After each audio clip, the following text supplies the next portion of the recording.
On February 1st, 2023, a 23-year-old walks into a bank to cash what looks like a normal check. February 1st, but behind the scenes, employees across multiple branches have already been emailing warnings. Same guy, same face, different names, moving fast. Yes. And here's the twist. He already got money at another branch, and police believe this is only one stop in a bigger run. How you doing? You need me a favor? Yeah. Come over here with me real quick. You don't have any weapons on you, right? No weapons. Alright, you mind if I pat you down real quick? Go ahead, man. Everything fine, man? Yeah, we're gonna talk about it out here. Just do me a favor, come grab your stuff. We're gonna come sit on this couch right here real quick. Alright. You got your ID on you? Yeah, I got my ID. Alright. You mind bringing it over here to me? Bro, 6, 10, 12. Do me a favor, put your phone in here. What's your first name, bud? Jose. Jose? Yeah. Okay. What's your last name? Everything good, man? Wow. Yeah, I'm gonna explain it to you in a second. Alright. He was trying to cash a check for somebody. Same guy. Yes. Same ID presented? Don't know. I wouldn't know, but What made you alert? They gave you a name? North Palm called us and Or told what us made to you look for the name or description? description. Okay. And that's how he Okay. got to us. What's going on today? Everything good, man. Just here with my team. You're what? Good at my team, man. Everything good. How'd you get here? What? How'd you get here? Oh, I got here. How? How? Oh, in the car. Where was your car? I don't know. I came in a friend's car. And let me guess, they're gone? I don't know. Where they are? Was it? Like a Nissan, a gray Nissan. A gray Nissan? Did they drop you off? Yeah, he dropped me off. And where did he go? Gray Nissan. Is he coming back to pick you up? I guess so. When? When I tell him to. I don't know. Tell him to come by. What are those? Is that another ID? Yeah, my residence. This shoe's yours? Yeah. Why is there no name on it? It's just a prepaid card. It's a prepaid card? Yeah. You preload money onto it? Yeah, just transfer some money. That's it.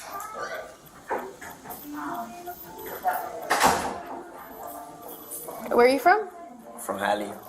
Wow. What brings you all the way to Palm Beach Gardens? Just came here. Came here?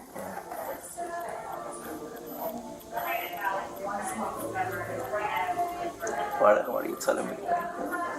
Because this is not our first day. Oh, Come on, bro. It's not our first day. no, I'm not. So- I'm not. So being I'm wait, not- listen. I'm what's not insulting your intelligence, my dear. I hope not. And don't No, call me I'm my not. dear. It's officer. Oh, I'm sorry. I'm sorry. Okay. Officer. The primary officer will come in and talk with you. But just so you know, honesty goes a very long way with us. All right, I got it. Okay. So if you tell us why you're up here, yeah, that might help. We all know why you're up here. Right. Playing stupid and dumb and oblivious. No, I'm not stupid. I'm not saying you are, but I was playing like it, Oh. like acting like you don't know what we're talking about. I really Or why don't. we're here. Oh, come on. That's the bullshit you want to go with? No, man, I don't talk No. bullshit. Man. You bullshitting right now. Because the smile on your face tells me otherwise. Like I told you. My smile. What do you want me to do? You Let me cry? put you this way. You've been up in this area between North Lake and here. This ain't the first bank you've been at today. Yeah. So like I said, We know. we know what the deal is. We know. So he'll talk to you in a minute. He'll lay everything out, and we'll go from there. All right? Who's Samuel? Is that picking you up? Oh, that's a friend of mine. No, You're a busy person. I wish, man. Who's picking you up? What? Who's coming to pick you up? Where's that? My friend. Where is he? I don't know. You want to play the bullshit games? We can play the bullshit. I don't know where he at, man. I'm not pretty no. What bullshit. time I'm is he telling coming you, back? I don't know where he What at. time is he supposed to pick you up? With the time when I call him, I'm done. I was supposed to grab something to eat. So where's he at? I don't know, man. You have no I'm telling idea. you, I was supposed to grab something to eat, sit down, eat. Where are you gonna grab something to eat at? Right here, I don't know. Well, it's right there. Place over there, I don't know. What place is it? I don't know where I'm Like, gonna you eat. full of shit. What do you mean? That's what I You're mean. disrespecting me right now. No, I'm being honest with you. Because you're Telling me just, that I was full of shit. What I'm You're telling lying to us. you're lying. That's not a You're lying. That's not a way to like to tell me like Okay. you're full of shit. I'm sorry, you're lying. That's a real disrespect. Okay, I don't mean to tell you full of shit. You're lying. Alright, man, leave it like that. Just leave it like that. You don't know me. I don't know you. You know I know enough to know you're lying. that's your.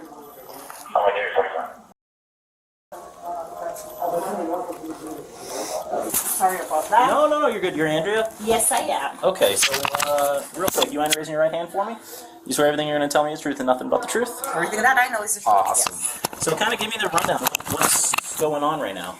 So, we have a system where if somebody comes in a branch, we send out an email to carry out the branches. Okay. So he went first to Boynton. Today. Yeah. Okay. And in Boynton, let him go away. He went to North Lake, the new branch we just opened there. Where on North Lake is that? Right by the Costco. Okay. And so they let him get 1950, but after, because the phone numbers were just changed, they didn't do a due diligence, so he got 1940, my apologies.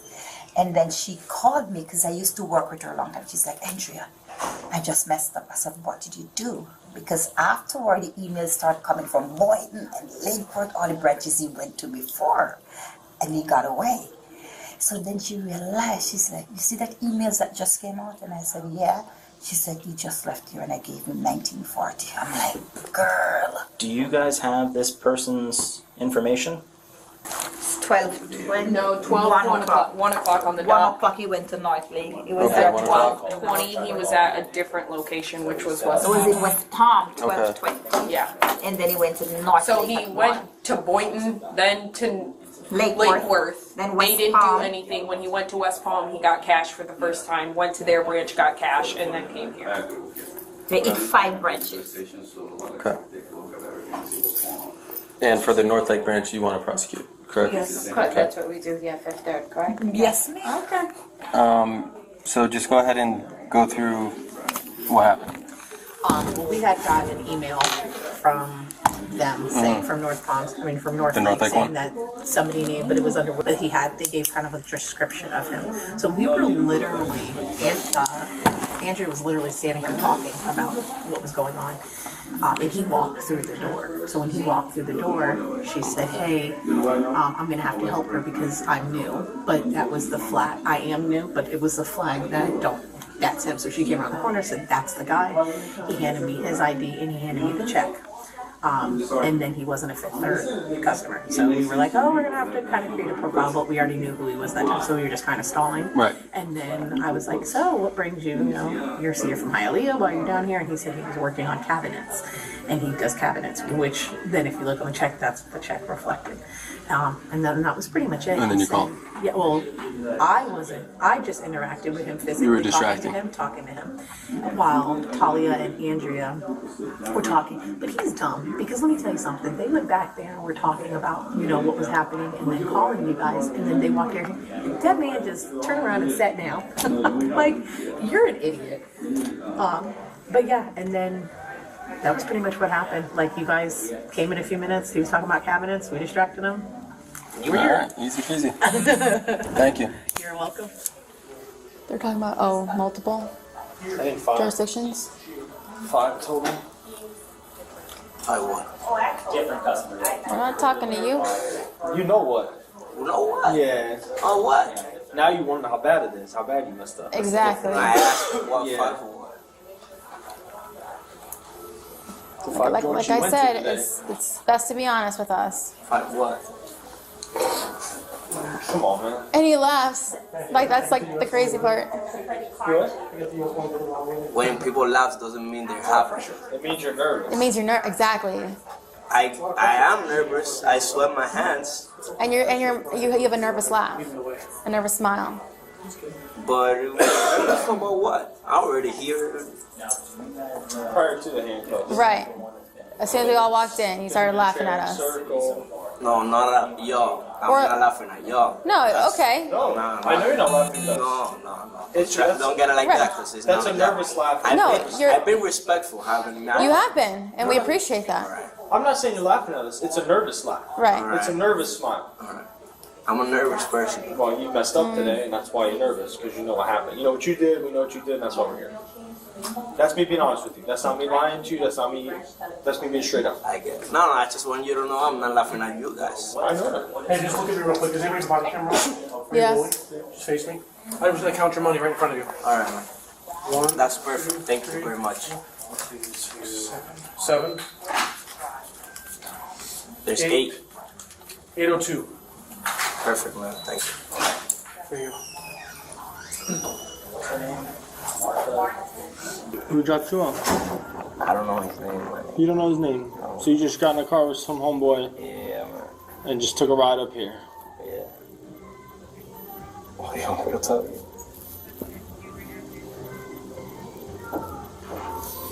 That sounds like that was your first bad decision. Yeah. I guess so.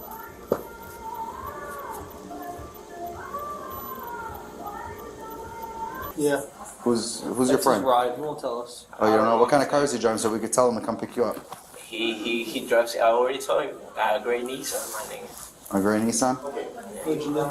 Why don't you call him? Tell him to pick you up. I'm not gonna call him and tell him to pick me up. Why not? Right now, I feel uncomfortable. Well, those aren't made for comfort, my friend.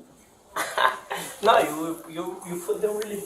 They're not really tight, man. They're not that tight. After running a check on the man's name, a warrant was found for his arrest in Virginia for the same type of crime.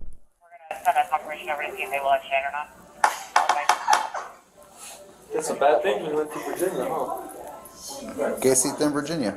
Que tiene warrants. You passed through on the way to New York. Yeah, just went to. You just passed through and they're like, oh, Jose's here, let's give him a warrant, just because. I went in Virginia. Yeah. Yeah. This is the first time I Well, what'd you do in Virginia?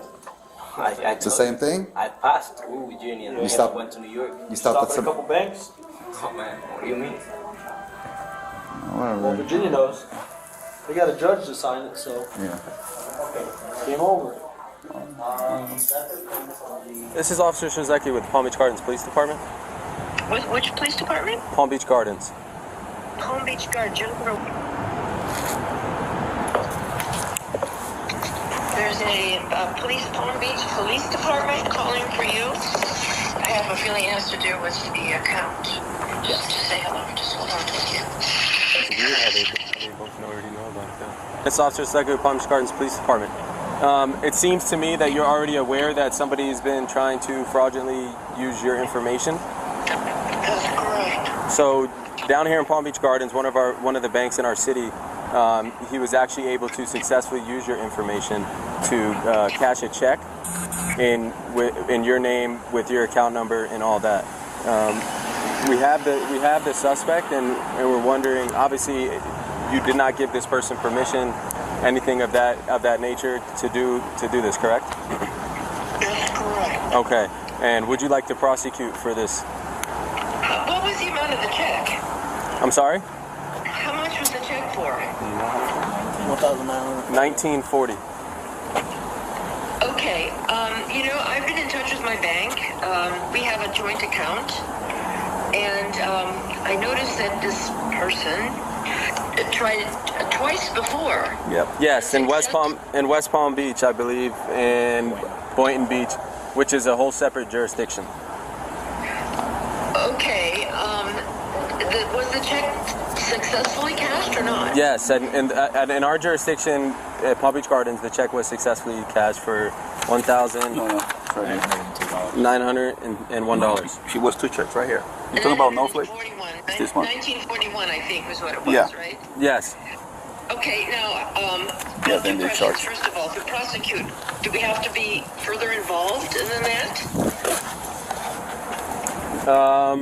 No. No. Okay, and how do we get that money back? The branch will take care The of that. branch will take care of that. Which branch? Your branch or the... The bank. The bank where? Down there in Florida? tell them that The fifth bank. We're going to recover the Fifth money. Third Bank? Yes. Okay, Okay, so the Fifth Third Bank here in Tennessee will take care of that? You'll just call. Yeah. Ma'am, We already recovered. Yes. Yes. This is basically what happened in a nutshell. Someone grabbed a hold of your checks, made one out to himself, he got payment for it, and he's been doing this all over the county, okay? Yeah. Fifth Third Bank basically communicated between themselves saying, hey, this is a guy, you might be coming and trying to cash some checks. We caught wind of it, and we were able to arrest him after he cashed their check and recovered the money. So basically what the officer is asking you, will you press charges for this guy? Will you have him placed into jail for what he did? Yeah, yes. Okay. All right, so we're going to need all your information, and we'll probably going to be taking a statement from you. It's going to be on our cameras, but it's going to be basically over the phone. So the officer is going to swear you in, and you're going to explain to him all the fraudulent stuff that's been going on in the account, and at the end whether or not you want to prosecute, okay? Okay. We thank you so much for your cooperation, ma'am. You're doing a good thing. Thank you. You All too. right. All right, ma'am. So you swear that everything you're going to tell me is the truth and nothing but the truth? Yes. Okay. So go ahead and what's your name, your full name, and date of birth? BeachGardensFlorida.com. Yep. All right. All right. So this morning you received the contact info that had been changed for your password. That my contact information had been changed. A different phone number. Got it. Palm Beach, actually, area code was now in my personal information, and someone had tried to initiate a user ID and password change. Someone tried to initiate user ID and password. Yes, change. There was 3 separate emails that I got. Okay, if you could just forward those to me, and then I'll send them to you. all right, perfect. And then if I could just ask if he wants to prosecute. Yes. Once again, he's here. Yes, I sure do want to prosecute. All right, thank you very much. If I have any more questions, I will be certain to give you a phone call. Okay, and I'll get those emails to you shortly. Thank you. Thank you. All right, Bye. Turn around, buddy. $802. This amount that is missing from the No. 1900 times 2. Yeah, 1940 times. I think it's 1940 times.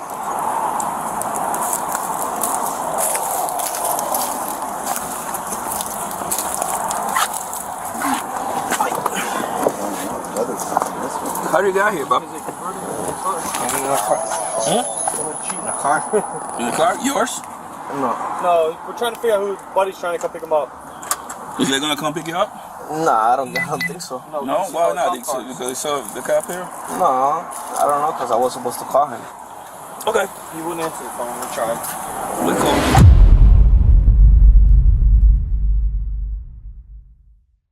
All right, let's slow this down and recap what we just watched, because this case isn't really about one moment in a lobby. It's about a timeline, a paper trail, and a bank system that finally connected the dots fast enough to stop it. And as always, we're keeping this breakdown neutral. What you're hearing on this footage is based on statements made on camera by officers, bank employees, and the account holder. Allegations are allegations until proven in court. Here's the clean timeline, without the confusion.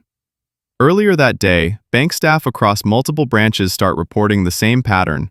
A man matching the same description enters, presents ID, and attempts to cash checks tied to accounts that don't appear legitimate. At least one branch, by the staff's own admission, paid out roughly $1,940 before the alerts fully caught up. Once that payout happened, the internal warnings went out. Managers and employees begin sending emails describing the suspect and what he's attempting. Then, while one manager is literally on the phone discussing the pattern, the suspect walks into another branch like it's just the next stop. Staff switch from customer service to containment. They stall, ask extra questions, act like they're creating a profile, and quietly signal each other not to cash anything, until police arrive. That's the part most people miss. This wasn't a random call. This was a moving target, and the bank finally set a trap that didn't scare him off. And in a second, I'll explain the exact mistake that made the whole scheme collapse, because it wasn't the check, it was the behavior. So what went wrong for him? According to what we heard, the bank's defense wasn't a single superhero teller, it was communication. Once branches started sending alerts, the suspect lost the advantage he depends on: speed and confusion. Most fraud attempts rely on one of two things: staff not having time to verify, or different locations not sharing information quickly enough. But the moment those emails started flying, this turned from a guy at a counter into a guy walking into a net. And there's another detail that matters. Officers keep hammering the same question: who drove you here? Who's picking you up? Because if someone is running a coordinated operation, the person in the bank is often the most disposable piece, a runner. The moment he can't give a consistent answer, police treat the story like it's collapsing in real time. 3 moments on this footage carry the most weight. First, the bank employee statements. They describe the internal alerts, the suspect's presentation, and the stalling tactic. That creates a timeline that doesn't depend on police guessing. It's documented behavior across locations. Second, the call with the account holder. This is where it stops being "we think something's off" and becomes "no, you did not have permission." The victim also mentions suspicious account activity, emails about contact info changes and password resets, which helps explain how checks and account details can be weaponized without the real owner knowing immediately. Third, the warrant. Once officers say there's a warrant out of Virginia for similar conduct, the case shifts from a local incident to a pattern with consequences, especially around bonding out and extradition. And that leads to the most important part: why his "I didn't know" defense gets harder to believe as the video goes on. In the interview, the suspect leans on a familiar explanation. "I was just handed checks. I didn't know. I was desperate." But the detective highlights the contradictions without yelling, without drama, just simple logic. If you're desperate for money, why do you agree to do something without knowing how you'll get paid? If you thought it was normal, why are you being driven around bank to bank by someone you can't name? And if you truly didn't know, why does your story change when the warrant comes up? This is where viewers split. Some see panic, some see manipulation. But from an investigative standpoint, what matters is consistency, and the story here is full of gaps. No names, no phone numbers, no clear explanation of the driver, and refusal to let investigators verify what's on the phone. That doesn't automatically prove guilt, but it absolutely explains why investigators treat it like a bigger operation. Now let's talk lessons, because this case isn't just crime footage. It's a reminder of how fragile identity and account security can be. Lesson 1. Speed is the enemy of security. The payout that slipped through, according to staff, happened because verification didn't keep up with the moment. And once money leaves the drawer, you're chasing instead of preventing. Lesson 2. Coordination beats individual effort. The reason this ended in an arrest wasn't luck. It was a network effect. One branch notices a pattern, another confirms it, a manager recognizes the suspect, and the staff stalls just long enough for police to arrive. Lesson 3. Protect your account like it's already a target. The victim describes emails about password resets and contact changes. That's the part everyone should take seriously. If you ever get an unexpected security change email, don't ignore it. Verify it through official channels, freeze access, and monitor activity. The earlier you catch that, the fewer doors someone can open using your info. Lesson 4. Your runner story won't protect you. Even if someone claims they were just the person walking into the bank, the law tends to focus on actions: presenting ID, attempting to cash, accepting money. Those are still decisions with consequences. Now, I want to ask you something, because this is the big question the footage leaves hanging. Do you think he was the mastermind or the runner? And if he was the runner, how many people do you think were behind the scenes that day? Drop your take in the comments, mastermind or runner, and tell me what detail convinced you. If you want more neutral breakdowns like this, where we slow down the body cam footage and map the timeline so it actually makes sense, hit like, subscribe, and turn on notifications. It helps the channel more than you think. And here's what we're digging into next, because this case opens a bigger door. In the next breakdown, we're going to cover how banks share suspect alerts internally and why that system is powerful only when people use it fast. What an extradition warrant can realistically mean for someone's freedom timeline. And the part that still isn't answered here, who was in that gray Nissan, and why did they vanish the moment police showed up? So if you want the next episode the moment it drops, make sure you're subscribed, and check the pinned comment. I'll link the follow-up breakdown there as soon as it's live. Because in cases like this, the person in handcuffs is rarely the end of the story. They're the beginning.